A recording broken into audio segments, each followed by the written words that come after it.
നിന്റെ ജീവിതത്തിൽ പ്രയാസങ്ങളും പ്രതിസന്ധികളും ദുഃഖങ്ങളും ദുരിതങ്ങളും വേദനകളും പടച്ചവനെ ജീവിതത്തിലേക്ക് കടന്നു വരുമ്പോ അല്ലാഹുവിന്റെ വിശുദ്ധമായ ഖുർആൻ പഠിച്ച മകനെ പിടിച്ചിരുത്തിയിട്ട് മോനെ ദുആ ചെയ്യടാ, ഉമ്മയുടെ രോഗം മാറട്ടെ, വാപ്പയുടെ കച്ചവടത്തിൽ അഭിവൃദ്ധി ഉണ്ടാകട്ടെ, മോനെ സമാധാനമുള്ള ജീവിതം കിട്ടാൻ അല്ലാഹുവിന്റെ മുന്നിൽ ഖുർആൻ ഹൃദയത്തിൽ കൊണ്ട് നടക്കുന്ന നീയൊന്ന് ദുആ ചെയ്യാൻ അവനെങ്ങാനും പടച്ച റബ്ബിന്റെ മുന്നിലേക്ക് ഇനി കരങ്ങൾ ഉയർത്തിയിട്ട് ദുആ ചെയ്താ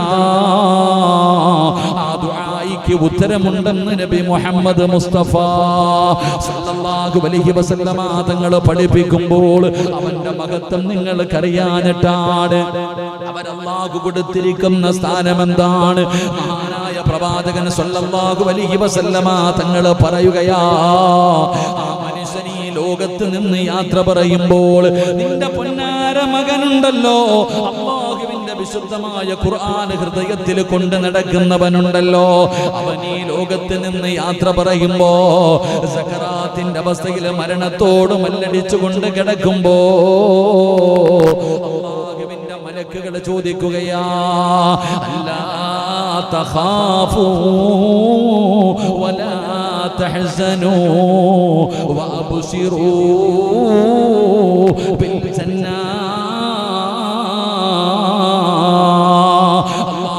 വിശുദ്ധമായ ഖുർആൻ പഠിച്ച മകന് മരിക്കുന്ന സമയത്ത് അവന് സക്കറാത്തിന്റെ അവസ്ഥയിൽ മരണത്തോട് മല്ലടിച്ചുകൊണ്ട് കിടക്കുമ്പോ അതാ മലക്കുൽ മൗത്തിനെ കാണുന്ന സമയമുണ്ടല്ലോ, മലക്കുകൾ ചോദിക്കുന്നു, എന്തിനാടാ മോനെ കരയുന്നത്, എന്തിനാ നീ പേടിക്കുന്നത്, നീ ഖുർആൻ ഇഷ്ടപ്പെട്ടവനല്ലേ, നീ ഖുർആൻ പഠിച്ചവനല്ലേ, നീ ഖുർആൻ ചുമക്കുന്നവനല്ലേ, മോനെ നിനക്കല്ല സ്വർഗത്തിൽ തരുന്ന പ്രതിഫലം കാണണോ?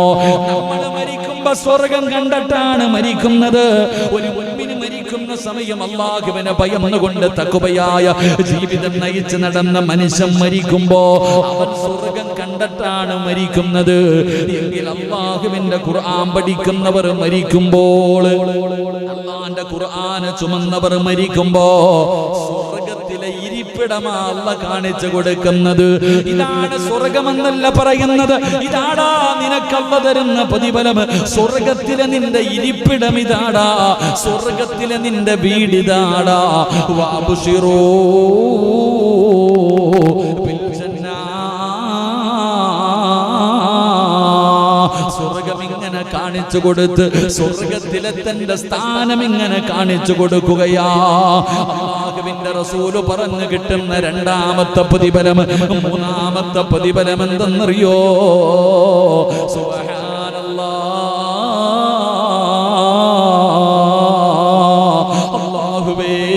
അല്ലാഹുവേ എത്ര വലിയ പ്രതിഫലമെന്നറിയുമോ? അവന്റെ ജനാസ പള്ളിപ്പറമ്പിലെ ഖബറിന്റെ അകത്ത് ഇറക്കി വെച്ചാ എന്ന് പറഞ്ഞ രണ്ട് മലക്കുകൾ കടന്നു വരുമല്ലോ. മൻ റബ്ബുക മൻ ദീനുക മൻ ഇമാമുക എന്ന് പറഞ്ഞുകൊണ്ട് ഖബറിന്റെ അകത്തും മലക്കുകൾ കടന്നു വന്ന് ചോദ്യം ചോദിക്കുമെന്നാണ്. എങ്കിൽ അല്ലാഹുവിന്റെ റസൂല് പറയുകയാ, അവന് ഖബറിന്റെ അകത്ത് ചോദ്യമില്ല, അവന് ഖബറിന്റെ അകത്ത് ചോദ്യമില്ല. കാരണം അവൻ അല്ലാഹുവിന്റെ കുടുംബക്കാരനാ.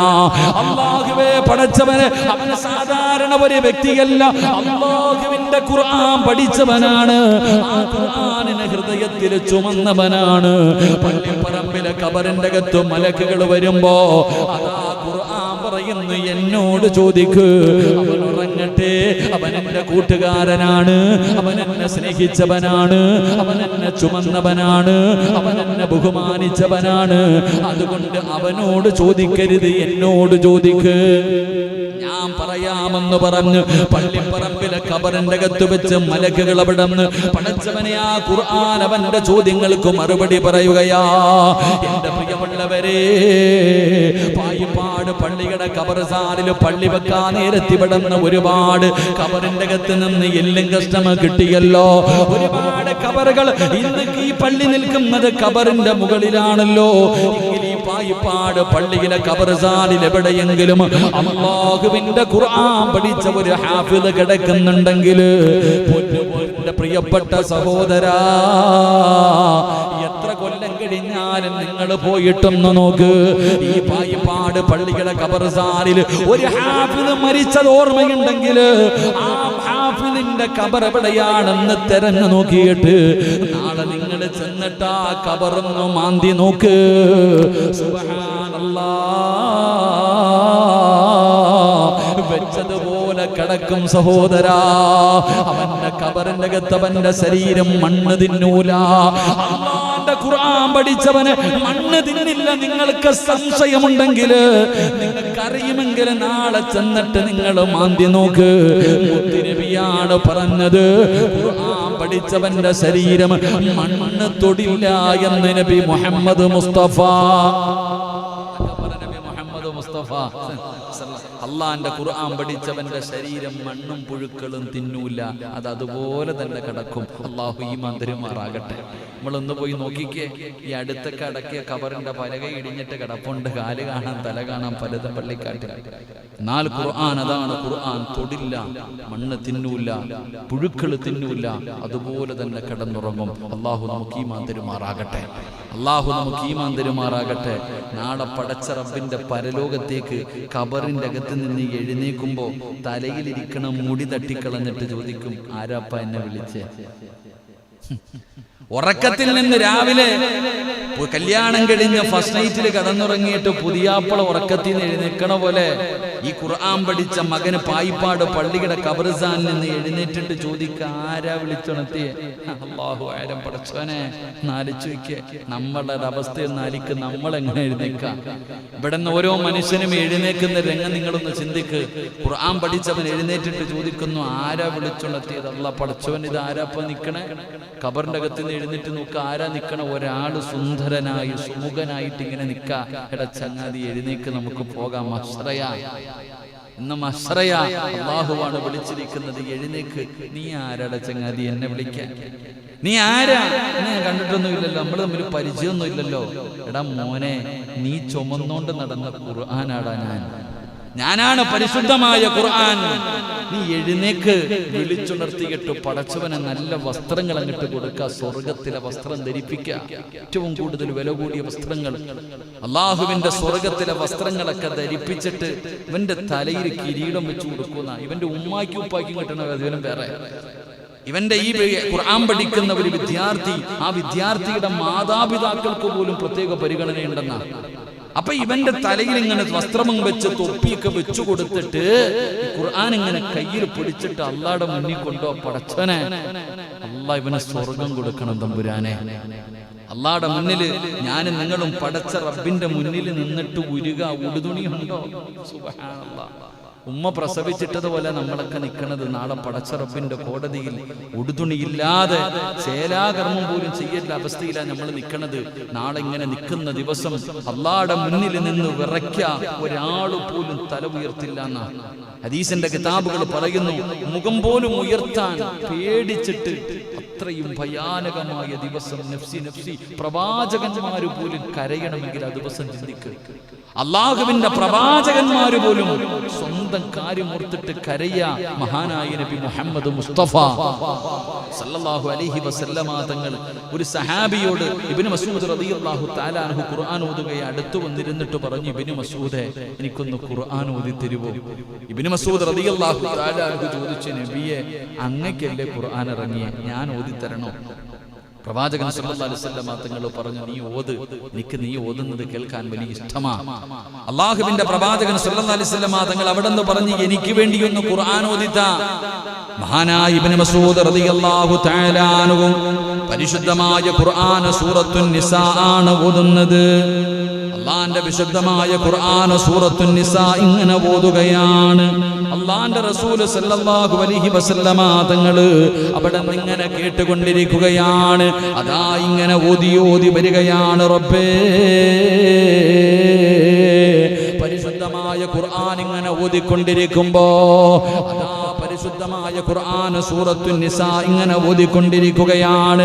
അത് ഓതുന്ന സമയത്താണ് ഇബ്നു മസ്ഊദ് റളിയല്ലാഹു തആല അൻഹു നാളെ ഓരോ സമുദായത്തിന്റെയും പ്രവാചകന്മാർ നാളെ സാക്ഷികളാക്കി നാളെ പരലോകത്ത് കൊണ്ടുവരുമെന്നുള്ള ആയത്ത് ഓതുമ്പോ ജനാബിക ഹൗലാഇ ശഹീദ് ആയത്തങ്ങ് ഓതുമ്പോ അല്ലാഹുവിന്റെ റസൂല് പറയുന്നു ഇബ്നു മസ്ഊദ് ഇനി ഓതല്ലേ, ഇനി കേൾക്കാനുള്ള ധൈര്യമില്ല, ഇനി ഓതരുത് ഖുർആൻ, മതി നിർത്ത്, ഇത് കേൾക്കാനുള്ള ശക്തി എനിക്കില്ല. അല്ലാഹുവേ, ഇബ്നു മസ്ഊദ് റളിയല്ലാഹു തആല അൻഹു പറയുകയാ, ഞാൻ തിരിഞ്ഞു നോക്കിയപ്പോൾ റസൂലുള്ളാഹിയുടെ താടിരൂമത്തിലൂടെ കണ്ണുനീര് ഒഴുകുകയാണ്. ഏതായത്താ ഓതിയത്? ഈ ഉമ്മത്തിന്റെ സാക്ഷിയായിട്ട് നാളെ പരലോകത്ത് മുത്തുനബിയെ കൊണ്ടുവരും. ഓരോ പ്രവാചകന്മാരെയും അവരുടെ അനുയായികൾക്ക് സാക്ഷിയായിട്ട് കൊണ്ടുവരുമെന്നുള്ള ഖുർആൻ ആയത്ത് കേട്ടപ്പോ അല്ലാഹുവിന്റെ പ്രവാചകൻ പോലും കരഞ്ഞു പോയെന്ന് ചരിത്രം പറയുമ്പോ ആ പരലോകത്താണ് ഞാനും നിങ്ങളും നിൽക്കുമ്പോ ഖബറിന്റെ അകത്ത് നിന്ന് നിന്റെ പൊന്നാര മകനെയോ മകളെയോ അല്ലാഹുവിന്റെ വിശുദ്ധമായ ഖുർആൻ പിടിച്ചു കൊണ്ടുവരികയാ. എന്നിട്ട് പറയുന്നു, നാഥാ, എത്രയോ ആൾക്കാര് ഖുർആൻ പഠിക്കാതെ ഖുർആൻ ഓതാതെ ഒന്ന് തുറന്നു പോലും നോക്കാതെ എന്റെ മുകളിൽ ഇരുന്ന പൊടി പോലും ഒന്ന് തുടച്ച് കളയാതെ എത്രയോ പേര് എന്നെ ബഹുമാനിക്കാതിരുന്നപ്പോ അല്ലാഹുവേ, ഇവൻ എന്നെ ബഹുമാനിച്ചവനാണല്ലാ, ഇവൻ ഹൃദയത്തിൽ ചുമന്നവനാണല്ലാ. അതുകൊണ്ട് റബ്ബേ, ഇവന് നീ സ്വർഗം കൊടുക്കണേ അല്ലാ. നാളെ വിചാരണയില്ല, നിന്റെ പൊന്നുമോന് നാളെ ഹിസാബില്ല, നാളെ പടച്ചവൻ അവനോട് ചോദിക്കില്ല, നാളെ അവനെ വിചാരണ ചെയ്യില്ല. അല്ലാഹു പറയും, അതാടാ സ്വർഗം, നിനക്കിഷ്ടമുള്ള വാതിലിലൂടെ കേറിപ്പോക്കോ. അവനോട് പറയുകയാ, ഈ കാണുന്ന സ്വർഗത്തിന്റെ ഏത് കവാടത്തിലൂടെ വേണമെങ്കിലും കടന്നു പോക്കോ. അല്ലാഹുവേ, നിന്റെ പൊന്നാര മകൻ സ്വർഗത്തിലേക്ക് കടന്നു പോവുകയാ. അവൻ സ്വർഗത്തിന്റെ മുന്നിലെത്തുമ്പോ, അവൻ സ്വർഗത്തിലേക്ക് പോകുമ്പോ അവന്റെ കുടുംബക്കാര് കടന്ന് യാചിക്കുകയാ. അവന്റെ കുടുംബക്കാരിൽ പലരും നരകത്തിലേക്ക് മലക്കുകൾ കൊണ്ടുപോവുകയാണ്. അവർ പലരും നരകത്തിന്റെ അവകാശികളാണ്. ഇവൻ പദാ സ്വർഗത്തിന്റെ മുന്നിൽ പോയിട്ട് അല്ലാഹുവിന്റെ മുന്നിലേക്ക് കരഞ്ഞുകൊണ്ട് തിരിച്ചു വരികയാ. അല്ലാഹുവിന്റെ മുന്നിലേക്ക് കരഞ്ഞുകൊണ്ട് തിരിച്ചു വരികയാ. അല്ലാഹു ചോദിക്കുന്നു, നിനക്ക് ഞാൻ സ്വർഗം തന്നില്ലേ, എന്തിനാ മോനെ കരയുന്നത്? നിന്നോട് സ്വർഗത്തിന് പോകാൻ പറഞ്ഞിരിക്കുകയല്ലേ, എന്തിനാ പൊന്നുമോനെ നീ കരയുന്നത്? അല്ലാഹുവേ, എന്റെ ഉമ്മയും എന്റെ ഉപ്പയും എന്റെ കൂടപ്പറപ്പും എന്റെ കുടുംബക്കാര് ഇവരൊക്കെ നരകത്തിൽ പോകുമ്പോ എനിക്ക് മാത്രം എന്തിനാ പടച്ചവനെ സ്വർഗം? എന്റെ ഈ കുടുംബക്കാര് മുഴുവനും നരകത്തിലാണല്ലോ. എന്റെ മാതാപിതാക്കൾ, എന്റെ കുടുംബക്കാര് പലരും നരകത്തിന്റെ അവകാശികളുടെ കൂട്ടത്തിൽ കിടക്കുകയാ. ആ സമയത്ത് ഞാൻ മാത്രം എങ്ങനെയാ പടച്ചവനെ സ്വർഗത്തിൽ പോകുന്നത്? അവരെ കൂടെ രക്ഷപ്പെടുത്തണേ അല്ലാ. നാളെ പടച്ച റബ്ബിന്റെ പരലോകത്ത് വെച്ച് പറയുമ്പോ അല്ലാഹുവിന്റെ റസൂൽ അവിടെന്ന് പറയുകയാ, അല്ല പറയുന്ന പോകടാ, ഖുർആൻ പഠിച്ചവനെ പോകടാ. ആ കിടക്കുന്നവരിൽ ഇഷ്ടമുള്ള 40 പേരുടെ കയ്യിൽ പിടിച്ചോ. അല്ലാഹു നമുക്ക് ഈമാൻ തരുമാറാകട്ടെ.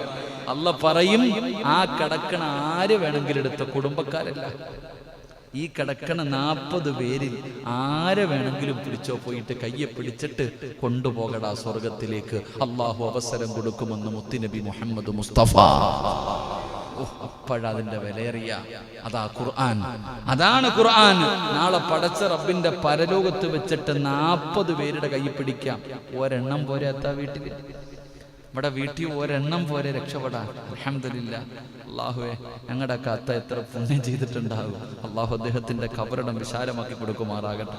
പലരും നമ്മളോടൊക്കെ പറയാറുണ്ട്, സിറാജ് ഉസ്താദേ നിങ്ങളുടെ വാപ്പൊക്കെ രക്ഷപ്പെട്ടല്ലോ, ഒരുപാടെണ്ണം ഉണ്ടല്ലോ, 3-4 ഹാഫിദീങ്ങൾ വീട്ടിലുണ്ട്, അവരൊക്കെ കൊണ്ടുപോയി കഴിഞ്ഞാൽ പിന്നെ നിങ്ങൾക്ക് കൊണ്ടുപോകാൻ ആളെ കാണത്തില്ലല്ലോ. നമ്മളോട് പലരും ചോദിക്കാം. അള്ളാഹു നമുക്ക് ആരെയും കൊണ്ടുപോകണ്ട, നമുക്കെങ്കിലും പോയാൽ മതി. അള്ളാഹു രക്ഷപ്പെടുത്തുമാറാകട്ടെ. അള്ളാഹു രക്ഷപ്പെടുത്തുമാറാകട്ടെ. എൻ്റെ പ്രിയപ്പെട്ട സഹോദരങ്ങളെ, നാളെ 40 പേരെ കൊണ്ടുപോകാൻ അവസാനം സ്വർഗത്തിന്റെ മുന്നിലെത്തുമ്പോൾ മലക്ക് പറയുവത്രേ, ഓതടാ ഖുർആൻ. സ്വർഗത്തിലേക്ക് കയറി കഴിയുമ്പോ മലക്കുകൾ പറയും ഓതാൻ.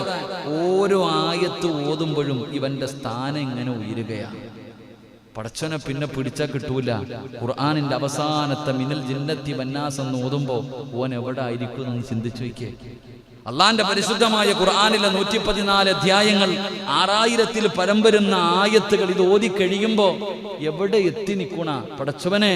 നാളെ സ്വർഗവാസികൾ ചോദിക്കോത്രേ, ഈ ഊഞ്ഞാലിന്റെ മുകളിൽ ഇരുന്ന ആടിന ഈ കുട്ടിക്ക് ഈ പ്രതിഫലം കിട്ടാൻ കാരണം എന്താണ്?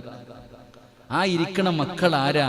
അവർക്ക് ഈ പ്രതിഫലം എങ്ങനെയാ കിട്ടിയ? അപ്പൊ പറയത്രേ, അഹ്ലുൽ ഖുർആൻ, അവർ ഖുർആനിന്റെ ആൾക്കാരാ, അവർ അള്ളാന്റെ പരിശുദ്ധമായ ഖുർആൻ പഠിച്ചവരാ, അവർക്ക് അള്ള കൊടുത്തിരിക്കുന്ന പ്രതിഫലം ഇതാണെന്ന് പറഞ്ഞു കൊടുക്കും. അപ്പൊ നമ്മുടെ എഞ്ചിനീയറായ മോൻ എവിടെ ആയിരിക്കും? നമ്മുടെ ഡോക്ടറായ മകൾ എവിടെയായിരിക്കും? അള്ളാഹു ദുനിയാവിലും ആഖിറത്തിലും ഉപകരിക്കുന്ന വിഭാഗത്തിൽ പെടുത്തുമാറാകട്ടെ. അള്ളാഹു നമ്മുടെ മക്കളെ നാളെ നമ്മളെ സ്വർഗത്തിൽ കൊണ്ടുപോകുന്ന മക്കളായി അള്ളാഹു സ്വീകരിക്കുമാറാകട്ടെ. അപ്പൊ ഞാൻ പറഞ്ഞു വന്നത്, അള്ളാഹുവിന്റെ ഖുർആൻ പഠിച്ചവർ അവരാദരിക്കുന്നത് ആരാദരിക്കുന്നത് പോലെ ഒന്ന് പറ.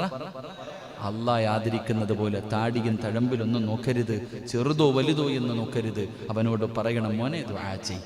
അവനോട് പറയണം, എനിക്ക് വേണ്ടി ദുആ ചെയ്. ആ കുട്ടിയുടെ ദുആയ്ക്ക് ഉത്തരമുണ്ട്. അള്ളാഹു നമ്മുടെ കുടുംബത്തിൽ ഒരു ഹാഫിദിനെ നൽകി അനുഗ്രഹിക്കുമാറാകട്ടെ. അള്ളാഹു നൽകി അനുഗ്രഹിക്കുമാറാകട്ടെ. 3-ാമത്തെ വിഭാഗം നീതിമാനായ ഭരണാധികാരി. നീതിമാനായ ഭരണാധികാരിയെ ആദരിക്കുന്നത് അള്ളാനെ ആദരിക്കുന്നത് പോലെയാണെന്ന് നബിയുനാ റസൂലുള്ളാഹി. അങ്ങനെ ഒരു ചങ്ങാതിയെ കാണണമെങ്കിൽ മഷീട്ട് നോക്കിയാൽ പോലും പറ്റൂല. നീതിമാനായ ഒരു ഭരണാധികാരിയെ ആദരിക്കണമെന്ന് അങ്ങനെ ഒരു ചങ്ങാതി കാണാൻ പറ്റുമോ? നമുക്ക് പറ്റുമോ? ഇല്ല. അതാണ് അവസ്ഥ. ഇന്നത്തെ അവസ്ഥ വെച്ച് നോക്കുമ്പോൾ അങ്ങനെയുള്ള ഒരാളെ നമുക്ക് കാണാൻ പറ്റൂല. ഭരണാധികാരി എന്ന് പറയുമ്പോൾ, നീതിമാനായ ഭരണാധികാരി എന്ന് പറഞ്ഞ ഇന്ത്യയുടെ പ്രധാനമന്ത്രി മാത്രമല്ല കേട്ടാ, നിങ്ങളും ഒരു ഭരണാധികാരിയാ. പായിപ്പാട് മുസ്ലിം ജമാഅത്തിന്റെ ഓരോ മനുഷ്യനും ഞാനൊരു ഭരണാധികാരിയാ. എവിടുത്തെ ഭരണാധികാരി? എൻ്റെ വീടിന്റെ ഭരണാധികാരി ഞാനാ. നിങ്ങൾ ഓരോരുത്തരും നിങ്ങളുടെ വീടിന്റെ ഭരണാധികാരിയാ. നിങ്ങളാണ് വീട് ഭരിക്കുന്നതില്ലേ, വീട്ടിന്റെ കാര്യങ്ങളൊക്കെ. അപ്പോ എല്ലാവരും ഇങ്ങനെ വരും. അള്ളാഹു നമുക്കൊക്കെ ഈമാൻ നൽകി അനുഗ്രഹിക്കുമാറാകട്ടെ. എൻ്റെ പ്രിയമുള്ള സഹോദരങ്ങളെ, മാഷാ അല്ലാഹ്, നിർത്താറായോപ്പോ 10 മണിയായി. ഞാൻ ഉദ്ദേശിച്ച വിഷയം പറഞ്ഞില്ല. ഈ 3 കാര്യം പറഞ്ഞുകൊണ്ട് അങ്ങോട്ട് കയറി പോയത്. ഇതാണ് ഈ പ്രശ്നം. കാട് കയറി അങ്ങ് പോവാ. അള്ളാഹു കാത്തിരക്ഷിക്കുമാറാകട്ടെ. അപ്പൊ 3 പേരെ ബഹുമാനിക്ക്, ആദരിക്ക്. അള്ളാഹു നമുക്ക് ഈമാൻ നൽകുമാറാകട്ടെ. എൻ്റെ പ്രിയമുള്ള സഹോദരങ്ങളെ, മഹാനായ നബി മുഹമ്മദ് മുസ്തഫ. ബോറടിച്ച അൽഹംദുലില്ലാ. അപ്പൊ നിങ്ങൾ ചിന്തിക്കുക, എൻ്റെ പൊന്നാര സിറാജ് ഉസ്താദ്, ഈ ഹാഫിദീങ്ങൾ മാത്രമേ പോകത്തുള്ളൂ, നമുക്കൊന്നും ഇല്ലേന്ന്. നമ്മൾ ചിന്തിക്കുന്നത് ഹാഫിദീങ്ങളും ആലിമീങ്ങളും മാത്രമേ പോകത്തുള്ളൂ. നിങ്ങൾക്ക് പോകണോ? നിങ്ങൾക്ക് ഒരാളെങ്കിലും കൊണ്ടുപോകാനുള്ള ഒരു അവസരമുണ്ട്. നിങ്ങൾ അല്ലാതെ ഒരാളെ കൂടെ സ്വർഗത്തിൽ കൊണ്ടുപോകാനുള്ള അവസരം അള്ളാഹു ഭാഗ്യം തരുമാറാകട്ടെ. ഇപ്പൊ കൂടെ നിങ്ങൾ മാത്രമല്ല, നിങ്ങൾക്ക് 40 പേരെയൊന്നും കൊണ്ടുപോകാൻ പറ്റൂല. ഒരാളെങ്കിലും കൊണ്ടുപോകാൻ പറ്റും. അതിനുള്ളൊരു വഴി പറഞ്ഞു തരട്ടെ. നിങ്ങൾ ഖുർആനെ സ്നേഹിച്ചാൽ മതി. നിങ്ങൾ ഖുർആൻ ഓതണം. ഒരു ദിവസം പോലും ഖുർആൻ ഓതാത്ത ഒരു ദിവസം നിങ്ങളുടെ ജീവിതത്തിൽ പാടില്ല. നിർബന്ധമായിട്ടും നിങ്ങളുടെ വീട്ടിൽ ഖുർആൻ ഓതണം. നിങ്ങളുടെ ഭാര്യ, നിങ്ങളുടെ മക്കൾ, അത് ടൈം ടേബിൾ ആയിരിക്കണം. നിർബന്ധമായിട്ട് ഓതിപ്പിച്ചിരിക്കണം. വീട്ടിൽ ആരെങ്കിലും ഖുർആൻ ഓതാത്ത ഒരു ദിവസം നിങ്ങളുടെ വീടിൻ്റെ അകത്ത് വേണ്ട. നിർബന്ധമായിട്ടും. പടച്ചവനെ, എത്രയോ സമ്പന്നന്മാർ എനിക്കിപ്പോഴും ഓർമ്മയുണ്ട്. ഏറ്റവും വലിയ, ഞാൻ കണ്ണൂര് പാനൂർ എന്ന് പറയുന്ന സ്ഥലത്ത് ഒരു വീട്ടിൽ പോയി. അള്ളാഹു അദ്ദേഹം യൂസുഫ് ഹാജി എന്ന് പറയും, അള്ളാഹു ആഫിയത്തും ദീർഘായുസ് കൊടുത്ത് അനുഗ്രഹിക്കുമാറാകും. അത്ഭുതം തോന്നിയിട്ടുണ്ട്. ഞാൻ അവിടെ വഴുതിന് പോയപ്പോൾ വീട്ടിൽ പോയി. എത്ര വലിയ സമ്പന്നനാ, എത്ര തലാൽ ഗ്രൂപ്പിന്റെ MD ആണ്. ഒരുപാട് സ്ഥാപനങ്ങളുള്ളവരാ. ഞാൻ അദ്ദേഹത്തിന്റെ വീട്ടിൽ പോയി. മഗ്രിബ് നമസ്കാരം കഴിഞ്ഞപ്പോൾ എനിക്ക് അത്ഭുതം തോന്നി. ഇത്രയും വലിയ സമ്പന്നനായിട്ടും ആ മഗ്രിബ് നമസ്കാരം കഴിഞ്ഞപ്പോൾ ആ വീട്ടിലെ കൊച്ചു കുട്ടികൾ വരെ ഇരുന്ന് ഖുർആൻ ഓതുക. ആ വീട്ടിലെ ആണുങ്ങളും പെണ്ണുങ്ങളും കുട്ടികൾ വരെ അതാ വീട്ടിലെ നിയമമാ. ഇത്രയും വലിയ സമ്പന്നനായ മനുഷ്യന്റെ വീടിന്റെ അകത്ത് പോലും മഗ്രിബ് നമസ്കാരം കഴിഞ്ഞാൽ ഖുർആൻ ഓതിയിരിക്കണം, നിർബന്ധം. ഒരു 10 മിനിറ്റ്, അത് കഴിഞ്ഞ് പഠിക്കാൻ തന്നെ അവകാശമുള്ളൂ. ഇത് ഞാൻ പറയുന്നത് ഏതെങ്കിലും ഒരു പാവപ്പെട്ടവന്റെ കുടിലിലെ കാര്യമല്ല. ഒരുപാട് സൂപ്പർ മാർക്കറ്റുകളുള്ള തലാൽ ഗ്രൂപ്പ് എന്ന് പറയുന്ന വലിയൊരു ഗ്രൂപ്പ്, അവരുടെ കുടുംബത്തിന്റെ അവസ്ഥയാ. അള്ളാഹു അദ്ദേഹത്തിന് ദീർഘായുസ് കൊടുത്ത് അനുഗ്രഹിക്കുമാറാകട്ടെ. ആഫിയത്തും ദീർഘായുസും അൽഹംദുലില്ലാഹ് നമ്മളൊക്കെ വലിയ ഇഷ്ടപ്പെടുന്നവരാ. അള്ളാഹു ആഫിയത്തും ദീർഘായുസും കൊടുക്കുമാറാകട്ടെ. എൻ്റെ പ്രിയപ്പെട്ട സഹോദരങ്ങൾ, അതാണ് വീട് നിർബന്ധം. ഇവിടേക്ക് ഞാൻ ചോദിച്ചു, ഭക്ഷണം ഒരുമിച്ച് കഴിക്കുക വീട്ടിൽ? എവിടെ പോയാലും ഓടിപ്പിടച്ച് വരും മക്കളൊക്കെ. കാരണം എന്തേ? ഒരുമിച്ച് ഒറ്റ വീട്ടിൽ, ആ വലിയ വീടിൻ്റെ അകത്ത് ഒരുമിച്ചിരുന്ന് അവർ ഭക്ഷണം കഴിക്കാറുള്ളൂ. അതൊക്കെ ആയിരിക്കാം അവരുടെയൊക്കെ ജീവിതത്തിലും ബിസിനസ്സിലെയും ബറക്കത്ത്. അള്ളാഹു നിലനിർത്തി കൊടുക്കുമാറാകട്ടെ. എൻ്റെ പ്രിയപ്പെട്ട സഹോദരങ്ങളെ, ഞാൻ പറഞ്ഞത് നിർബന്ധമായും നമ്മുടെ വീടുകളിൽ ഖുർആൻ ഓതുന്നത് നിർബന്ധമാക്കണം. അങ്ങനെ നമ്മൾ ഓതാൻ തയ്യാറായാൽ, മഹാനായ നബിയിന റസൂലുള്ളാഹി സ്വല്ലല്ലാഹു അലൈഹി വസല്ലമ തങ്ങൾ പറഞ്ഞു, അള്ളാഹുവിന് ചില അടുത്ത ആൾക്കാരുണ്ടെന്ന് പറഞ്ഞാൽ കുടുംബക്കാർ, നമ്മളെ പോലുള്ള കുടുംബമല്ല, അള്ളാഹുവിനോട് അടുത്തവർ. റസൂലുള്ളാഹി സ്വല്ലല്ലാഹു അലൈഹി വസല്ലമ തങ്ങളോട് സഹാബത്ത് ചോദിക്കുന്ന, അള്ളാഹിന് കുടുംബക്കാരുണ്ടോ നബിയെ? ഉണ്ട്. ആരാ? അഹ്ലുൽ ഖുർആൻ, ഖുർആനിന്റെ അഹ്ലുകാര്. അള്ളാഹ്ക്കും മക്കളോ കൂടപ്പുറപ്പോ അല്ല, അള്ളാഹുവിലേക്ക് അത്രയും അടുത്തവരാരാ? ഖുർആൻ പഠിക്കുകയും പഠിപ്പിക്കുകയും ആ ഖുർആനിനെ ഹൃദയത്തിൽ കൊണ്ടു നടക്കുകയും ഓതുകയും ചെയ്യുന്നവർ. അള്ളാഹു ഭാഗ്യം തരുമാറാകട്ടെ. അപ്പൊ ഇൻഷാ അല്ലാഹ് ഓതിക്കൂടെ? ഇന്നു മുതൽ മരിക്കണ കാലം വരെ പരിശുദ്ധ ഖുർആൻ ഒരു ദിവസം ഒരു സൂറത്തെങ്കിലും ഓതിയിട്ടേ ഉറങ്ങാവൂ. അള്ളാഹു ഭാഗ്യം തരുമാറാകട്ടെ. ഇൻഷാ അല്ലാഹ്. ഏത് സൂറത്ത് ഓതും? ഏത് സൂറത്ത് ഓതും? ഫാത്തിഹയോ അതോ ഇന്നാത്തനെയോ അതോ കുൽഹു വല്ലായോ? ഏതാ ഓതാ? ഒരെണ്ണം ഫിക്സഡ് ആക്ക്, അതാകുമ്പോ പ്രതിഫലം കിട്ടുമല്ലോ. സൂറ 30 ആയത്തുണ്ട് കാക്ക, ബുദ്ധിമുട്ടായിരിക്കും ചിലപ്പം. എളുപ്പമുള്ളത് വല്ലോ നോക്കാം. ഇപ്പൊ തറാവീക്ക് വരുമല്ലേ, ഇവിടെ എങ്ങനെ വല്ലുഹ മുതലാണ്? എടുത്ത് വാഴത്തിന് പോയപ്പോ പറഞ്ഞത് വല്ലുഹ മുതല. ചില പള്ളിയിൽ അലന്തറ മുതൽ താഴോട്ടടിക്കണ 10-10. ചില പള്ളികൾ വല്ലുഹ മുതൽ താഴെ വരെ 20 സൂറത്തുകൾ ഓതും. ചില പള്ളിയിൽ അലംതറ കൈഫ മുതൽ ഇഖ്ലാസ് വരെ. വീണ്ടും ഒന്നുകൂടെ. അത്ര എളുപ്പം തീർത്തിട്ട് ഓടുന്നു. അല്ലാഹു അഅലം. അല്ലാഹു നമുക്ക് പറഞ്ഞിട്ട് കാര്യമില്ല. ചില ആൾക്കാർക്ക് ധൃതി എങ്ങനെ നോക്കും, എവിടാടാ ഏർത്ത് തീരുന്ന പള്ളി? ഈ ചങ്ങനാശ്ശേരി പായിപ്പാട് ഏറ്റവും ആദ്യം തീരുന്നത് ഏത് പള്ളിയിലാ നോക്കും. അല്ലോ പടച്ചോനെ, സലീം ഉസ്താദിന്റെ ഒക്കെ വിത്ര നമസ്കാരത്തിൽ വലിയ സൂറത്തൊക്കെ ഓതൻ, അങ്ങോട്ട് പോയിട്ട് കാര്യമില്ല. അങ്ങനെ ചിന്തിക്കുന്നവരുണ്ട്. എൻ്റെ പ്രിയപ്പെട്ട സഹോദരങ്ങൾ, എവിടെ എങ്ങനെ ഇപ്പൊ ഖത്തം തീർക്കല അല്ല എങ്കിലും അൽഹംദുലില്ലാഹ് ഈ പ്രാവശ്യം നമുക്ക് പോതാ ഇല്ലേ? പള്ളിയില്ലല്ലോ, ഇവിടെ ഓതാനാ? ഈ കൊട്ടം തറയിലാ കിടക്കണ സുജൂദിലൊക്കെ. ഇതൊക്കെ നല്ലത്. ഇവിടെ സുജൂദ് ചെയ്യുമ്പോൾ കാലിനിത്തിരി വേദനയുണ്ട് കേട്ടപ്പാ. സുജൂദ് ചെയ്യണ സമയത്ത് കാലിനിത്തിരി വേദനയുണ്ട്. അതിനൊരു പരിഹാരം മെമ്പറെ അതിനൊരു പരിഹാരം കാണണപ്പാ. കാരണം പുസ്താദിന് ഖബർ ചിന്തയും പരലോകമൊക്കെ ഓർമ്മ വരും. സത്യം പറഞ്ഞാൽ പുറകി വന്ന് നിസ്കരിക്കുമ്പോഴാണ് അതിൻ്റെ ബുദ്ധിമുട്ട്. അതായത് നിങ്ങളൊക്കെ ചിലർ മുസല്ല കൊണ്ടുവന്നിട്ട് നിസ്കരിക്കും. മുസല്ല കാലിൻ്റെ വേദന പഠിച്ചോനെ, അതിനെക്കുറിച്ചൊന്ന് ആലോചിക്കണം കേട്ടാ. ഇൻഷാ അല്ലാഹ് കൊറോണയുടെ പേരും പറഞ്ഞു ഉള്ളതൊക്കെ മാറ്റിയിട്ടിരിക്കുക. ഒരു ഇതും ഇല്ല. അള്ളാഹു നമുക്ക് ഈമാൻ തരുമാറാകട്ടെ. എന്നിട്ടേക്കണം കേട്ടാ. ഷാജിയണ്ണം വിചാരിക്കും ഇങ്ങേരെന്തടാ എനിക്കിട്ട് തന്നെ കൂട്ടുന്നു. അല്ല, നമുക്ക് അല്ലല്ല ഇമാമെന്ന് പറഞ്ഞാൽ എല്ലാം പറയണോപ്പാ. നമുക്ക് ആരുടെയും ഭക്ഷണമൊന്നും ഇല്ല. എല്ലാവരും അൽഹംദുലില്ലാഹ്. അള്ളാഹു നമുക്ക് നല്ലതല്ലേപ്പാ. അൽഹംദുലില്ലാഹ്. എന്നിട്ട് ആ സാധനമൊക്കെ വിരിച്ചിട്ട് എല്ലാവരും ഇത് പള്ളി ഇനി പഴയ അവസ്ഥയിലേക്ക് മാറണം. അപ്പം ചോദിക്കും, ഉസ്താദെ രോഗികൾ വന്ന് സുജൂദ് ചെയ്താ അതെന്തെങ്കിലും ചെയ്യാം. അതെന്തെങ്കിലും അവിടെ വെച്ചിരിക്കണം. ആ സാനിറ്റൈസ് എടുത്ത് ഇവിടെ മൊത്തം ഒഴിച്ചാൽ മതി. അതിങ്ങനെ വരിക, നിസ്കരിക്കുക, ചെക്ക കയറുക, നിസ്കരിക്കുക കയറുക. എന്താപ്പാ അല്ലേ? തലയെ കൂടെ എടുത്ത് ഒഴിക്കാതെ വലിയ കാര്യം. സത്യത്തിൽ ഇതിൻ്റെയൊക്കെ നിയമങ്ങൾ ഞാനിങ്ങനെ ചിന്തിച്ചു നോക്കി. ഒരാൾ ചോദിച്ചതുപോലെ, മസ്തല ചോദിച്ചതുപോലെ, ഇതിനകത്തൊക്കെ ആൽക്കഹോൾ ഉണ്ടെന്നല്ലേ വല്ല പോലെ ഒതുവെടുത്ത് ചില ഒതുവെടുത്ത് ഇങ്ങനെയൊക്കെ ഒതുവെടുക്കുമ്പോൾ തന്നെ വല്ലാത്ത കഴിവനെ അത് കഴുകിയെല്ലാം ഇങ്ങോട്ട് കയറിയിട്ട് അത് കുറച്ച് വാരി തേച്ചിട്ട് അടച്ചവനെ. ഈ സ്പ്രേ തന്നെ അടിക്കാൻ പാടില്ല എന്ന് ആൽക്കഹോൾ ഉള്ളത് കാരണം വലിയ മഹത്തുക്കളായ പണ്ഡിതന്മാർ കറാഹത്താണെന്ന് പറയുന്നു. എന്ന് പറഞ്ഞത് തേക്കണ്ടെന്നല്ല കേട്ടോ, അറൂറത്തിൻ്റെ ഘട്ടത്തിൽ തേക്കാം, അത് വേറെ വിഷയം. ശരി, അള്ളാഹു നമുക്ക് ഈമാൻ തരുമാറാകട്ടെ. ഇപ്പം ഞാൻ ഒരു സൂറത്ത് പറയാം, ഓതുവോ? എളുപ്പമുള്ളതാവട്ടെ. അൽഹംദുലില്ലാഹ്. ഓതൂല്ലേ? ഏത് സൂറത്ത്? സൂറത്തുൽ ഇഖ്ലാസ്. കുഴപ്പമില്ലാത്തല്ലേ? ഖുൽ ഹുവല്ലാഹു അഹദ് അല്ലാഹു സമദ് ലം യലിദ് വലം യൂലദ് വലം യകുൽ ലഹു കുഫുവൻ അഹദ്. എല്ലാവർക്കും അറിയണതല്ലേ? ഇൻഷാ അല്ലാഹ് ഓതിക്കൂടെ? ഇൻഷാ അല്ലാഹ്. അല്ലാഹു ഭാഗ്യം തരുമാറാകട്ടെ. അല്ലാഹ് ഭാഗ്യം തരുമാറാകട്ടെ. ഉറപ്പല്ലേ? ഓതൂല്ലേ? എന്തേ അല്ലാഹ് തരുന്ന പ്രതിഫലം? ഓതിയാൽ അല്ലാഹ് തരുന്ന പ്രതിഫലം എന്താ? ചുമ്മാ എന്നല്ല നീ വിചാരിക്കുക കുൽഹുവല്ലാഹ്. കുൽഹുവല്ലാഹ് അല്ല, അത് ഓതിയ അല്ലാഹ് തരുന്ന പ്രതിഫലം എന്താ? എൻ്റെ പ്രിയപ്പെട്ടവരെ, 12 പ്രതിഫലം കിട്ടും സൂറത്തുൽ ഇഖ്ലാസ് ഓതിയ. അല്ലാഹു ഭാഗ്യം തരുമാറാകട്ടെ. എത്ര പ്രതിഫലം? നമ്മൾ വിചാരിക്കും സാധാരണ ഒരു സൂറത്താണെന്നല്ല. ആ സൂറത്തിനെ സ്നേഹിച്ച സ്വർഗമുണ്ട്. ആ സൂറത്തിനെ സ്നേഹിക്കുന്നവന് സ്വർഗമുണ്ട്. മഹാനായ പ്രവാചകൻ നബി മുഹമ്മദ് മുസ്തഫ സല്ലല്ലാഹു അലൈഹി വസല്ലമ തങ്ങളുടെ മുന്നിൽ വന്നിട്ട് ഒരു സഹാബി പറഞ്ഞു, നബി ഒരു യുദ്ധത്തിനെങ്ങാണ്ട പറഞ്ഞു വിട്ടതാ, അമീർ ഇതല്ലാതെ വേറെ ഒന്നും ഓതണില്ല. അമീർ നിസ്കരിക്കുമ്പോ സൂറത്തുൽ ഇഖ്ലാസ് എല്ലാ റക്അത്തിലും ഖുൽ ഹുവല്ലാഹ്. ഇത് കേട്ടിട്ട് സഹാബത്ത് വന്ന് പരാതി പറഞ്ഞു.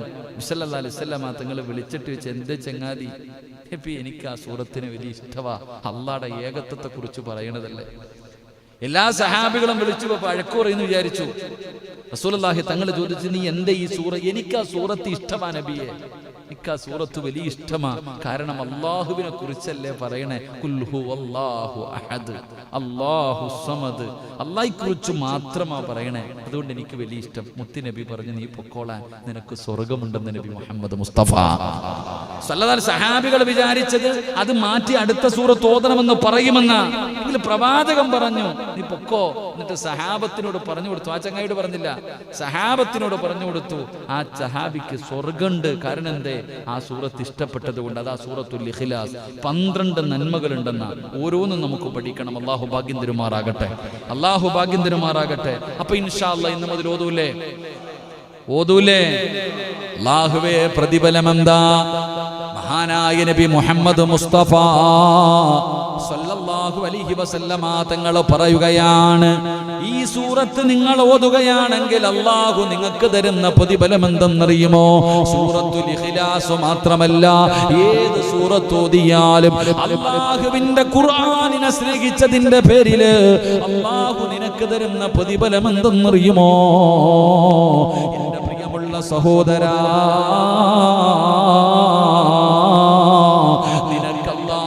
ഈമാനുള്ള ഒരു മരണം തരികയാണ്.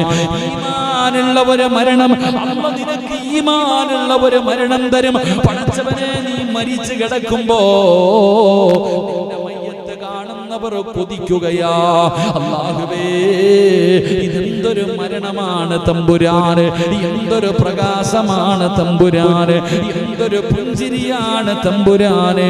അല്ലാഹുവേ, എനിക്കും ഇങ്ങനെ ഒരു മരണം തരണേ അല്ലാ. എന്റെ പ്രിയമുള്ളവരെ, നിന്റെ ജനാസ കാണുന്നവർ മുഴുവനും കൊതിച്ചു പോവുകയാണ്. പടച്ചവനെ, ഈമാനുള്ള ഒരു മരണം അല്ലാഹു നിനക്ക് തരികയാ. 2, മഹാനായ നബി മുഹമ്മദ് മുസ്തഫ സല്ലല്ലാഹു അലൈഹി വസല്ലമ തങ്ങൾ പറയുകയാ, ഇതൊരു ചെറിയ സൂറത്താണെന്ന് നിങ്ങൾ ഒരിക്കലും കരുതരുത്. ഇതിന്റെ പ്രതിഫലമാണ് പറയുന്നത്. എന്റെ പ്രിയമുള്ളവരെ, മരിച്ചു കിടക്കുമ്പോ നിന്റെ മുഖത്ത് കാണാം അതിന്റെ പ്രതിഫലം. നിന്റെ കുടുംബക്കാര് കാണുകയാണ്, നിന്റെ ഭാര്യ മക്കള് കാണുകയാണ്, നിന്റെ നാട്ടുകാര് കാണുകയാണ്. അല്ലാഹുവേ, മരിച്ചു കിടക്കുമ്പോ നിന്റെ മുഖത്ത് പ്രകാശമാ. അങ്ങനെ ഒരു പ്രകാശം എല്ലാവർക്കും കിട്ടൂല. എന്റെ പ്രിയമുള്ളവരെ, ജീവിച്ചിരിക്കുമ്പോ ചിരിക്കാൻ പറ്റും, പക്ഷേ മരിച്ചു കിടക്കുന്ന സമയത്ത് ആർക്കാ ചിരിക്കാൻ കഴിയുക? ആർക്കാ ചിരിക്കാൻ കഴിയുക? പടച്ചവനെ, ആ മരണവേദനയുടെ പ്രയാസത്തില് അല്ലാഹുവേ, പടച്ചവനെ, കിടപ്പിൽ കിടന്ന് മലമൂത്ര വിസർജനം നടത്തുകയാ.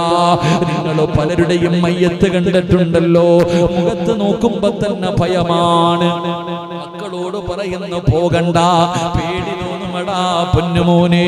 കണ്ണല്ലാഹുവേ, മുഖമെല്ലാം കരിവാളിച്ച് കറുത്തു, മുഖമൊക്കെ കറുത്തുപോയി, കണ്ണിങ്ങനെ ഇങ്ങനെ തെള്ളിയിട്ട് പടച്ചവനെ ഭയപ്പെടുത്തുന്ന രീതിയിൽ മരിച്ചു കിടക്കുകയാ.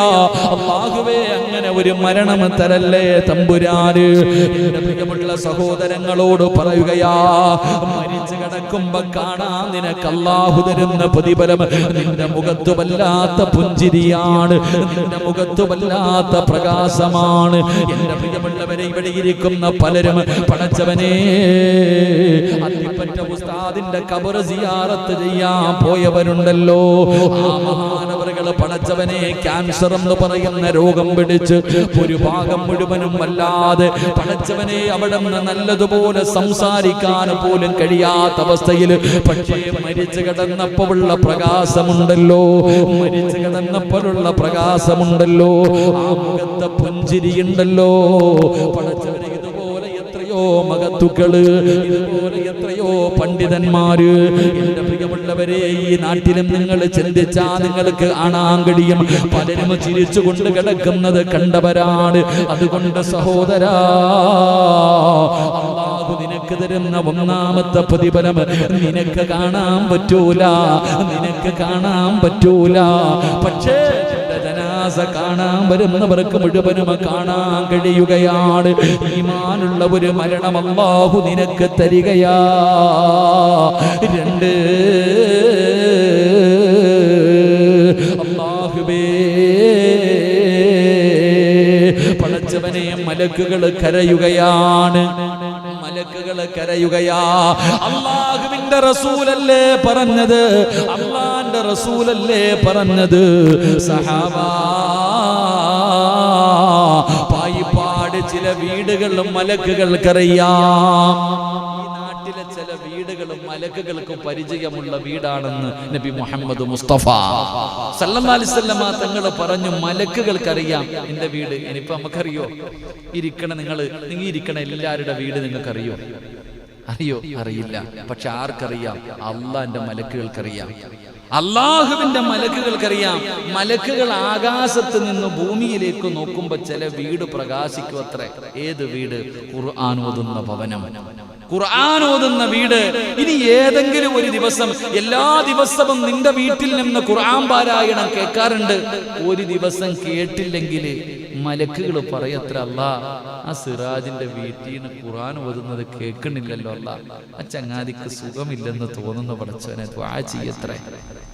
അല്ലാഹുവേ, എന്തെങ്കിലും ഒരു കുഴപ്പമുള്ളത് കൊണ്ടല്ലേ ഖുർആൻ ഓതാത്തത്? പടച്ചവനെ, അല്ലാഹുവേ നീ പുറത്തു കൊടുക്ക്, ശിഫ കൊടുക്ക്, നീ കരുണ കാണിക്ക് എന്ന് മലക്കുകൾ പോലും ദുആ ചെയ്യുമെന്ന് ആദരവായ പ്രവാചകൻ നബി മുഹമ്മദ് മുസ്തഫ സല്ലല്ലാഹു അലൈഹി വസല്ലം. മലക്കുകൾക്ക് പരിചയമുള്ള ചില വീടുകളുണ്ട്. നമുക്കൊരു ദിവസം ഇത് പഠിക്കണം. അല്ലാഹു ഭാഗ്യം തരുമാറാകട്ടെ. പായിപ്പാടുള്ള ചില വീടുകൾ ആർക്കറിയാം? ജിബിരിൽ എന്ന മലക്കിന് പോലും അറിയാം. അങ്ങനത്തെ ചില വീടുകളുണ്ട്. അള്ളാഹു ആ കൂട്ടത്തിൽ നമ്മുടെ ഭവനത്തെ ഉൾപ്പെടുത്തി അനുഗ്രഹിക്കുമാറാകട്ടെ. എൻ്റെ പ്രിയമുള്ള സഹോദരങ്ങളെ, നിന്റെ മരണം മലക്കുകൾക്ക് പോലും വേദനയുണ്ടാക്കും. നിന്റെ മരണം മലക്കുകൾക്ക് പോലും വേദനയുണ്ടാക്കും. മൂന്നാമത്തെ പ്രതിഫലം എന്താ? എന്റെ പ്രിയമുള്ള സഹോദരങ്ങളെ, നീ മരിച്ചു കഴിഞ്ഞു, നിന്റെ മയ്യത്ത് കുളിപ്പിച്ചു കഴിഞ്ഞു, നിന്റെ മയ്യത്ത് കഫം പൊതിഞ്ഞു കഴിഞ്ഞു. സുബ്ഹാനല്ലാഹ്, ഈ പള്ളിയിൽ നിന്നും മയ്യത്ത് കട്ടിൽ നിന്റെ വീട്ടിലേക്ക് കൊണ്ടുവരികയാ.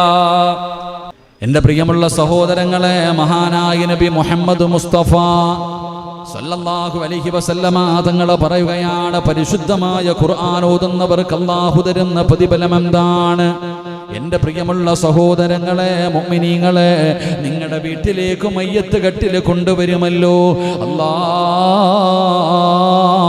കുടുംബക്കാര് മുഴുവനും നിന്നെ കുളിപ്പിച്ച് വെള്ള തുണിയിൽ പൊതിഞ്ഞിട്ട്, നല്ല വസ്ത്രത്തിൽ പൊതിഞ്ഞിട്ട്, പടച്ചവനെ അതാ കുടുംബക്കാര് മുഴുവനും സുഗന്ധമൊക്കെ തേച്ചിട്ട് ആ പള്ളിയിൽ നിന്ന് കൊണ്ടുവന്ന മയ്യത്ത് കട്ടിലിന്റെ മുകളിലേക്ക് നിങ്ങളെ എടുത്ത് കിടത്തിയിട്ട് എല്ലാവരും ലാ ഇലാഹ ഇല്ലല്ലാഹ്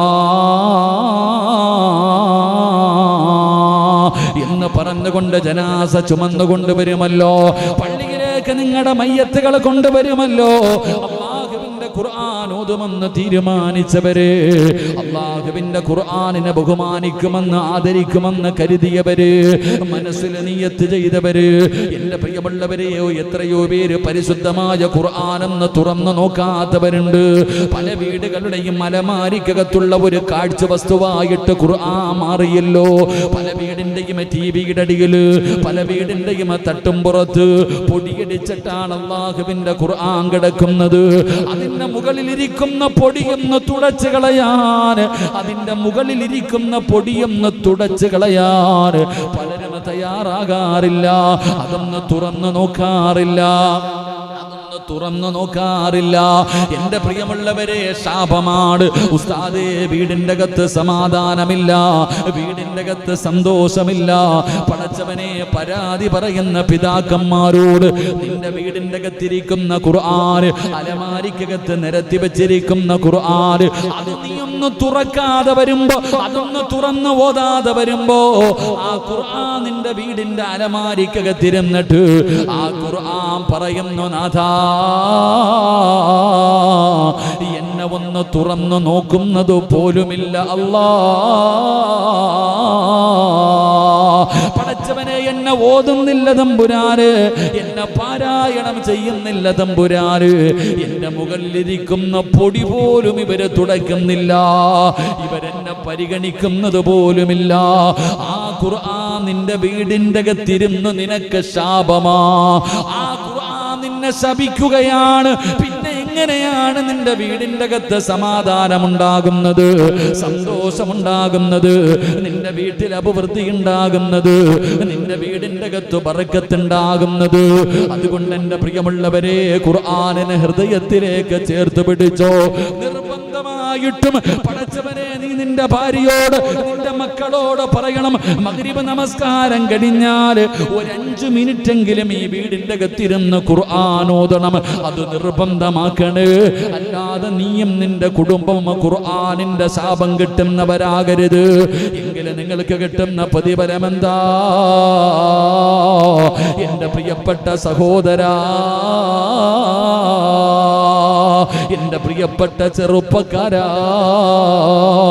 എന്റെ ശബ്ദം കേൾക്കുന്ന ഉമ്മമാരെ, അല്ലാഹുവിന്റെ ഖുർആൻ അമിതമായി ഓതുന്ന എന്റെ പ്രിയപ്പെട്ടവര്, അല്ലാഹു നിങ്ങൾക്ക് തരുന്ന പ്രതിഫലം എന്തെന്നറിയുമോ? നിങ്ങളുടെ മയ്യത്ത് ചുമക്കുന്നതാരാ? നിങ്ങളുടെ മക്കളല്ല, നിങ്ങളുടെ കൂടപ്പറപ്പല്ല, നിങ്ങളുടെ കുടുംബക്കാരല്ല, നാട്ടുകാരല്ല. പിന്നെ നിങ്ങളുടെ ജനാസ ചുമക്കുന്നതാരാ? പായിപ്പാട് പള്ളിയിലേക്ക് നിന്റെ ജനാസ നിന്റെ വീട്ടിൽ നിന്ന് ചുമന്നു കൊണ്ടുവരുന്നതാരെന്നറിയുമോ? അല്ലാഹുവിന്റെ മലക്കുകളാ.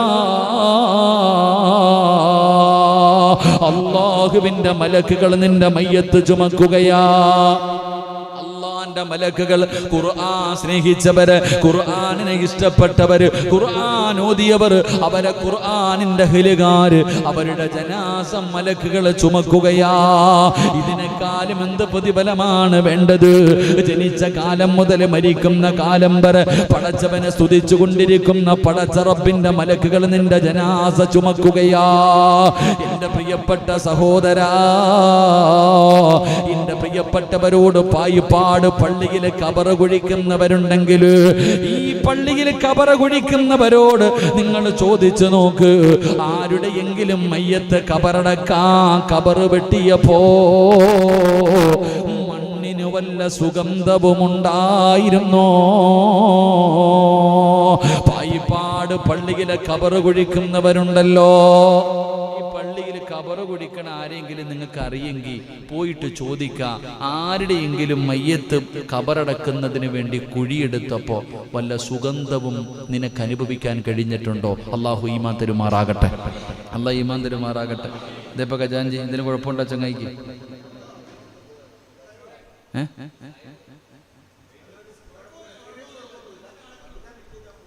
വണ്ടി തട്ടിയിട്ടല്ലേ? അള്ളാഹു ശുഭ കൊടുക്കുമാറാകട്ടെ. ആരാപ്പ ഇതൊക്കെ മനുഷ്യന്മാരുടെ അവസ്ഥ. ഇത്രയേ ഉള്ളൂ ജീവിതത്തിന്റെ വില, ഇത്രയൊക്കെയുള്ളൂ മനുഷ്യന്റെ ആയുസ്. എന്തെല്ലാം മോഹത്തോടു കൂടി പോകുന്നവരാ. അള്ളാഹു അപകടം, നമ്മളൊക്കെ വാഹനങ്ങളിൽ സഞ്ചരിക്കുന്നവരാ. അള്ളാഹു അപകടങ്ങളെ തൊട്ട് കാക്കുമാറാകട്ടെ, അള്ളാഹു അപകടങ്ങളെ തൊട്ട് കാക്കുമാറാകട്ടെ. ജീവിതത്തിൽ ഇത്രയേ ഉള്ളൂ. രാത്രി ഭാര്യയുടെ കൂടെ മക്കളുടെ കൂടെ ഭക്ഷണം കഴിച്ച് കിടന്നുറങ്ങാൻ പോകുന്നവർ, എത്രയോ ജീവിതം ഒരൊറ്റ നിമിഷം കൊണ്ടാണ് എല്ലാം പോകുന്നത്. എല്ലാം ഒറ്റ സെക്കൻഡുകൾ കൊണ്ട്. കഴിഞ്ഞ ആഴ്ചയാണെന്ന് തോന്നുന്നു തിരുവല്ലയിൽ ആക്സിഡന്റ് പറ്റിയത്. ഇതെല്ലാം പ്രതീക്ഷയോടുകൂടി വരുന്നവർ. ആലപ്പുഴ ബൈപ്പാസ് തുറന്നതേ ഉള്ളൂ, എത്ര അപകടം കഴിഞ്ഞിപ്പോൾ തന്നെ. പായുകയാ വണ്ടികൾ കെട്ടിക്കഴിഞ്ഞാൽ. കുട്ടികളൊക്കെ പ്രത്യേകം ശ്രദ്ധിക്കണം. വണ്ടി കിട്ടിയാൽ പിന്നെ ആക്സിലേറ്റർ കൂട്ടാ 150 100. എന്തെന്നറിയോ? ഗെയിം കളിച്ച് പഠിച്ചു. ചെറിയ കുട്ടികൾ മുഴുവൻ ഇന്ന് ബൈക്ക് എടുത്ത് കഴിഞ്ഞാൽ ഒരു സ്പീഡ് കൂടാനുള്ള കാരണം എന്തേ?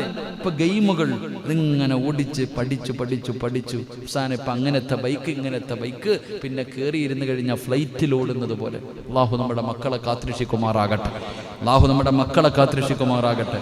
എൻ്റെ പ്രിയമുള്ള സഹോദരങ്ങളെ, ഇവിടെ ഖബർ കുഴിക്കുമ്പോൾ നിങ്ങൾ ആരെങ്കിലും കുഴിച്ചിട്ടുണ്ടോ? ഖബർ കുഴിച്ചിട്ടുണ്ടോ? അപ്പൊ ആരെങ്കിലും ഖബർ കുഴിച്ചിട്ടുണ്ടോ? ഉണ്ടോ? കൈ പൊക്കിക്കേ. ഖബർ കുഴിച്ചവൻ കൂടിയിട്ടുണ്ട്. അൽഹംദുലില്ലാ. ആരെങ്കിലും ഒരു മയ്യത്തിന് ഖബർ കുഴിച്ചു കൊടുത്താൽ അവനൊരു വീട് വെച്ചു കൊടുക്കുന്ന പോലെ. ഈ പായിപ്പാടൊരു വീട് കെട്ടി എത്ര കൊല്ലം ജീവിക്കും നിങ്ങളൊക്കെ? ഞാനൊരു വീട് പണിതിട്ടുണ്ട്, ഞാൻ എത്ര കാലം ജീവിക്കും? ഞാൻ മരിക്കുന്നതോട് കൂടി തീർന്നു. എന്നാൽ ഞാൻ ഏറ്റവും കൂടുതൽ കിടക്കുന്ന എവിടാ? പള്ളിപ്പറമ്പില്. ഇപ്പൊ ഈ പായിപ്പാട് പള്ളിയുടെ ഖബർസ്ഥാനിൽ ഒരു 10 30 50 കൊല്ലം മുമ്പ് മരിച്ചവരും കിടപ്പില്ലേ? ഉണ്ടോ? 50 കൊല്ലം. ഇനി എത്ര കൊല്ലം കിടക്കണം? എത്ര കൊല്ലം? അപ്പൊ ഏറ്റവും കൂടുതൽ കിടക്കുന്നത് എവിടാ? ഏറ്റവും കൂടുതൽ കിടക്കുന്നത് എവിടാ? പള്ളിപ്പറമ്പില്. കോടികൾ മുടക്കി വീട് കെട്ടിയിട്ടിട്ടുണ്ട്, അവിടെ കിടക്കാൻ യോഗമില്ല. ഈ പള്ളിപ്പറമ്പിലാ വന്ന് കിടക്കുന്നത്. അതുകൊണ്ടാ പറഞ്ഞ പള്ളിക്ക് വല്ലതും കൊടുക്കാൻ. അതുകൊണ്ടാ പറഞ്ഞത് ഇതല്ലേ തറവാട്, ഇതല്ലേ തറവാട്. അവസാനം വന്ന് കിടക്കേണ്ടത് ഈ താഴെ കാണുന്ന ആ കാട്ടിലല്ലേ? എന്റെ പൊന്നാര സെക്രട്ടറി പ്രസിഡന്റ്, ഒരു ലൈറ്റ് വെക്കണം കേട്ടോ അവിടെ പള്ളിപ്പറമ്പിൽ. ആ പാവങ്ങൾക്ക് ഒരു പ്രകാശം. കാരണം ഖബറിന്റെ അകത്തേക്ക് പ്രകാശം കിട്ടിയില്ലെങ്കിൽ ലൈറ്റെങ്കിലും. ഇതിലെങ്ങോട്ട് ഇറങ്ങാൻ തന്നെ പേടിയാ. സുബ്ഹാനല്ലാഹ്. ഇവിടെ നിന്ന് അങ്ങോട്ട് ലൈറ്റൊക്കെ വെക്കണോപ്പാ. ഖബറാളികളാണെന്ന് പറഞ്ഞിട്ട് അവരെയും നമ്മൾ എന്ത് ചെയ്യാൻ പറയും? ഇരുട്ടിക്കൊണ്ട്. ഒന്നാമതേ ഖബറിന്റെ അകത്ത് ഇരുളെന്ത് ചെയ്യും? അപ്പൊ നിങ്ങൾ പറയും ഉസ്താദ് ഖബറിനകത്ത് തീ ഉണ്ടല്ലോ, പിന്നെന്തിനാണ്? അങ്ങനെയല്ല. ഇപ്പൊ ഒരു ലൈറ്റൊക്കെ വെക്കണം. ഇൻഷാ അല്ലാഹ് വെച്ചോ. എൻ്റെ പൊന്നാര മെമ്പറെ പഞ്ചായത്തിൽ നിന്ന് വല്ലതും കിട്ടുമെങ്കിൽ അവിടെ ഒരു ലൈറ്റൊക്കെ വെച്ചുകൂടും ഇൻഷാ അല്ലാഹ്. കാരണം എന്താ, ഇപ്പം പള്ളിപ്പുറമ്പ് ഞാൻ അങ്ങനെ പോകുമ്പോൾ മതിലിൻ്റെ സൈഡിൽ അങ്ങനെ കൊണ്ട് പോകുമ്പോൾ ഒരു മതിലിൻ്റെ സൈഡിൽ ലൈറ്റ് ഇരിപ്പുണ്ട്. നിങ്ങളുടെ വീടാണ് അപ്പോൾ താഴെ ഉള്ളത്? ഇപ്പോൾ നിങ്ങളല്ലല്ലോ മറ്റേക്കാടെ വീട്. അങ്ങോട്ട് പോണ വഴി ലൈറ്റ്. ഇവിടെ പോകുമ്പോൾ ലൈറ്റൊക്കെ, ഒരു നല്ല ലൈറ്റൊക്കെ വെക്കണം. അൽഹംദുലില്ലാ. അള്ളാഹു നമ്മുടെ ഖബറിടം അള്ളാഹു പ്രകാശമാക്കി തരുമാറാകട്ടെ. എൻ്റെ പ്രിയപ്പെട്ട സഹോദരങ്ങളെ, ഖബറ് കുഴിച്ചാൽ എന്തേ പ്രതിഫലം? ഒരു വീട് വെച്ചു കൊടുക്കാം. ഖബറാളികൾക്കൊരു വീട് വെച്ചു കൊടുക്കുക. ഖബർ കുഴിക്കാന്ന് പറഞ്ഞാ അള്ളാഹു നിനക്ക് സ്വർഗത്തിലൊരു ഭവനം തരുമെന്ന് നബി മുഹമ്മദ് മുസ്തഫ.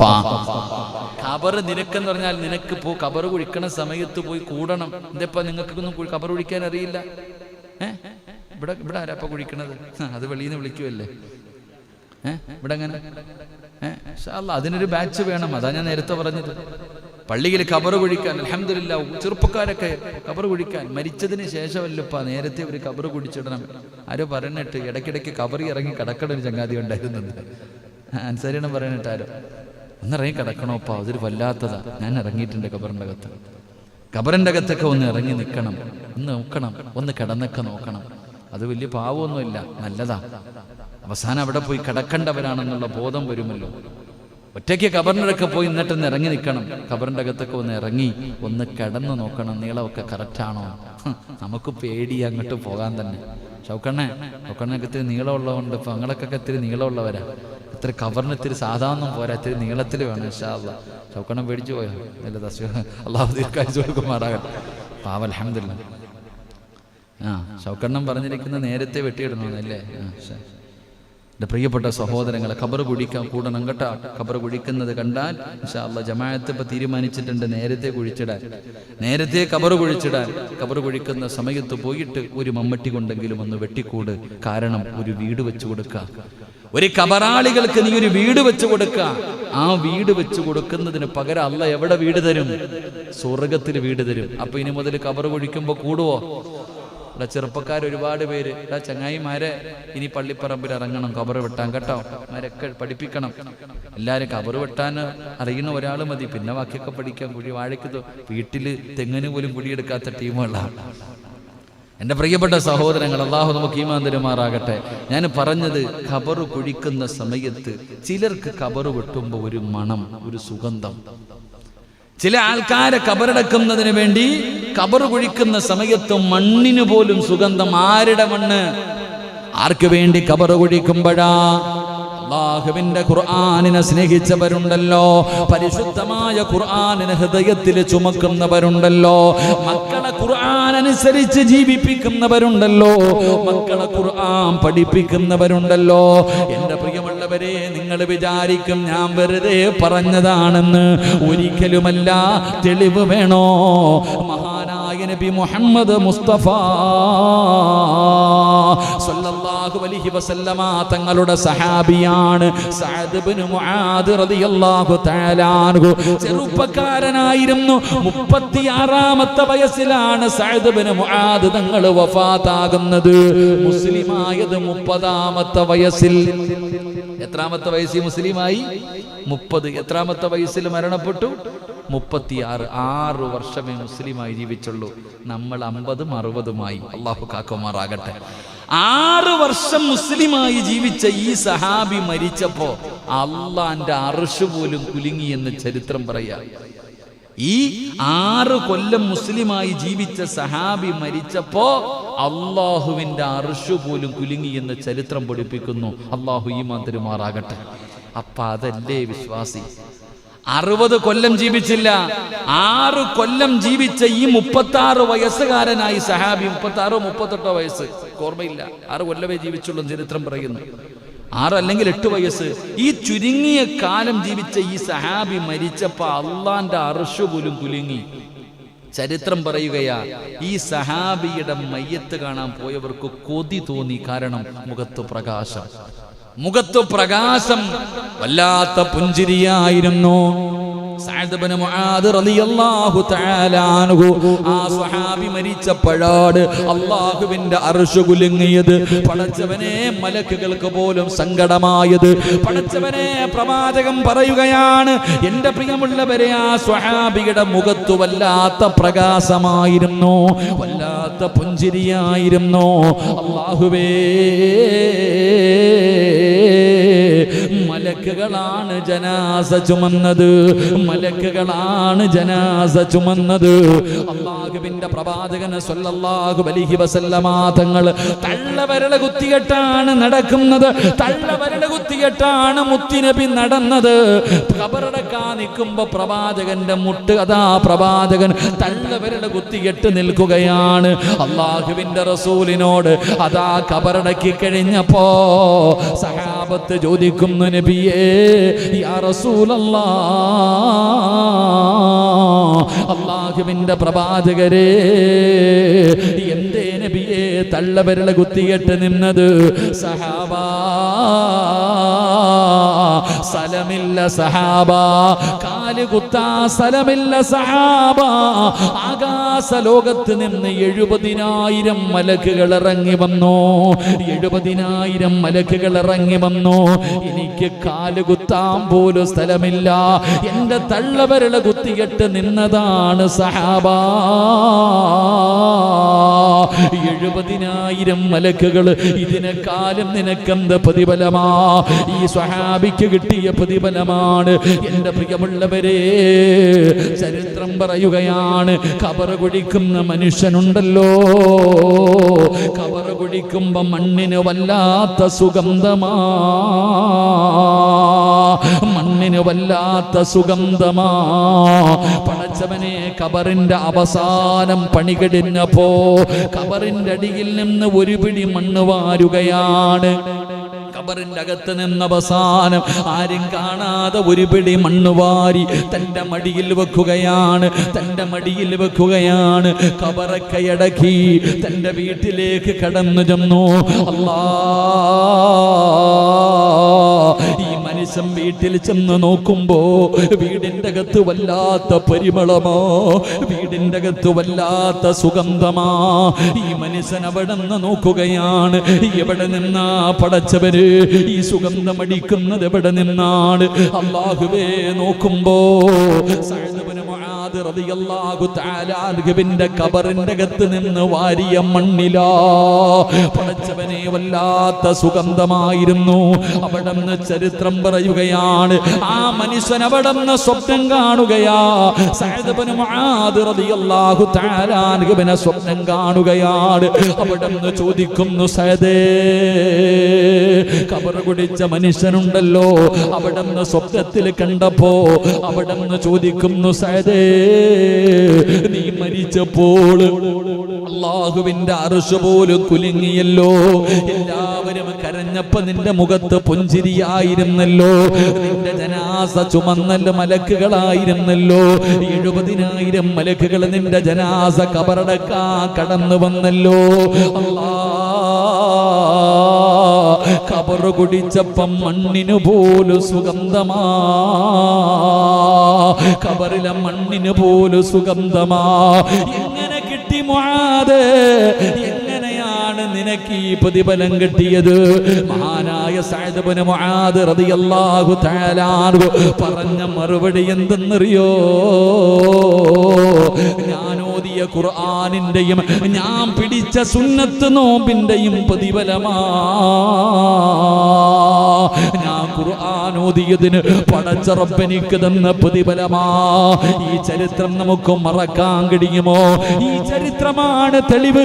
എന്റെ പ്രിയമുള്ളവരെ, ഇന്ന് ഈ സദസ്സിലിരുന്നു കൊണ്ട് ഉസ്താദേ ഓർമ്മ വെച്ച കാലം ഓർമ്മയുള്ള കാലത്തോളം മരിക്കുന്ന കാലം വരെ ഞാൻ ഖുർആനിനെ ഇഷ്ടപ്പെടുന്നവനാണ്, ഖുർആനിനെ സ്നേഹിക്കുന്നവനാണ്, ഖുർആനിനെ ആദരിക്കുന്നവനാണ്, ഖുർആൻ ഓതുന്നവനാണ്, ഖുർആൻ പഠിപ്പിക്കുന്നവനാണ് എന്ന് തീരുമാനമെടുത്ത നിങ്ങൾക്ക് അല്ലാഹു തരുന്ന പ്രതിഫലമാ. അതുകൊണ്ട് എന്റെ പ്രിയപ്പെട്ടവരോട് പറയുകയാ, ഖുർആനിന്റെ അഹ്ലുകാരിൽപ്പെട്ടോ. പഠിച്ചവർക്ക് 40 പേര് സ്വർഗത്തിൽ കൊണ്ടുപോകാൻ അവസരം കിട്ടുമ്പോ എന്റെ പ്രിയപ്പെട്ട ഉപ്പാ, ഒരാളെയെങ്കിലും നിനക്ക് കൊണ്ടുപോകണ്ടേ? നിനക്കൊരാളെയെങ്കിലും കൊണ്ടുപോകാൻ അവസരം അല്ലാഹു തരുമെന്ന് ചരിത്രം പറയുമ്പോ വീടിന്റെ അലമാരിക്കകത്തിരുന്ന് പൊടിയടിക്കാനുള്ളതല്ല ഖുർആൻ. കുടുംബത്തിൽ ആരെങ്കിലും മരിക്കുന്ന സമയത്ത് മാത്രം എടുക്കാനുള്ളതല്ല ഖുർആൻ. അത് വീടിന്റെ അകത്തിരിക്കുമ്പോ പലരും അതിന്റെ മുകളിലിരിക്കുന്ന പൊടി പോലും തുടയ്ക്കാറില്ല. അല്ലാഹുവേ, ഖുർആനിന്റെ ശാപം കിട്ടുന്നവരെ തൊട്ട് ഞങ്ങളെ കാക്കണേ അല്ലാ. നിനക്കതിന്റെ മഹത്വം അറിയാനട്ടാ. ലൗ അൻസൽനാ ഹാദൽ ഖുർആന അലാ ജബലിൽ റഅയ്തഹു ഖാസിഅൻ മുതസദ്ദിയൻ മിൻ ഖസിയത്തില്ലാഹ് വതിൽകൽ അംസാലു നദ്രിബുഹാ ലിന്നാസ്. അല്ലാഹുവിന്റെ വിശുദ്ധമായ ഖുർആൻ പറയുകയാ, ഈ ഖുർആനെങ്ങാണ് നിന്റെ വീടിന്റെ അലമാരിക്കകത്ത് കാഴ്ച വസ്തു പോലെ ഇരിക്കുന്ന പൊടിയടിച്ചിരിക്കുന്ന അലമാരിയുടെ മുകളിലെടുത്തിട്ടിരിക്കുന്ന ഖുർആനുണ്ടല്ലോ, അതെങ്ങാനും ഒരു പർവ്വതത്തിന്റെ മുകളിലാണ് ഇറങ്ങിയതെങ്കില് പലരുടെയും വീടിന്റെ അകത്ത് കണ്ണാടിക്കകത്ത് സൗദിന്ന് കൊണ്ടുവന്നത് നിരത്തി വെച്ചിരിക്കുക. അള്ളാഹു കാത്തിരക്ഷിക്കുമാറാകട്ടെ. എന്തിനാ കാണാനാ? അങ്ങനെ വെക്കരുത്. അങ്ങനെ വെച്ചിട്ടുണ്ടെങ്കിൽ ഓരോ ദിവസം ഓരോ ഖുർആൻ എടുത്ത് തുറന്നു നോക്കണം. ഇല്ലെങ്കിൽ അത് അവിടെ ഇരുന്ന് ശപിക്കും. അതാ നിന്റെ വീട് നേരെയാകാത്തത്. അള്ളാഹു കാത്തിരക്ഷിക്കുമാറാകട്ടെ.